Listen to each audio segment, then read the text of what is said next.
அனைவருக்கும் வணக்கம். இது கொங்கு ஜோதிட நிலையம் காடுவெட்டி வளையம்.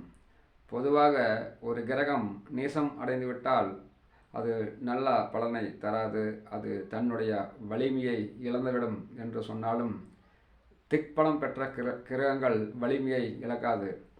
உதாரணமாக சூரியன் நீசமாவது துலாத்தில், ஆனால் மகர லக்கணத்துக்கு 10ஆம் இடம் என்று சொல்லக்கூடிய துலாத்தில் சூரியன் நீசம் அடைந்தாலும் அது திக்பலன் அடைவதால் அதை நீசம் என்று எடுக்கக்கூடாது.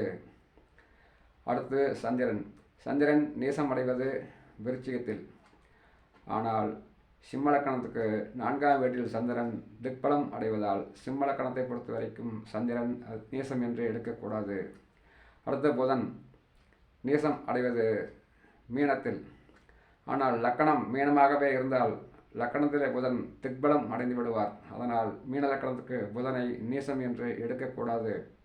அடுத்து குரு நீசம் அடைவது மகரத்தில், அதே சமயத்தில் லக்கணம் மகரமாக விழுந்துவிட்டால் லக்கணத்திலே குரு திக்பலம் பெற்று விடுவார். அதனால் குருவை அங்கே நீசம் என்று எடுக்கக்கூடாது. அடுத்து சுக்கிரன் நீசம் அடைவது கன்னியில், மிதுன லக்கணமாக இருந்தால் 4ஆம் வீட்டில் சுக்கிரன் திக்பலம் பெறுவதால் அங்கே சுக்கிரனை நீசம் என்று எடுக்கக்கூடாது. அடுத்து சனி பகவான் நீசம் அடைவது மேசத்தில், துலாம் லக்கணத்துக்கு 7ஆம் வீட்டில் சனி பகவான் நீசம் என்று எடுக்கக்கூடாது. ஏனென்றால் 7லே சனி பகவான் திக்பலம் பெற்றுவிடுவார்.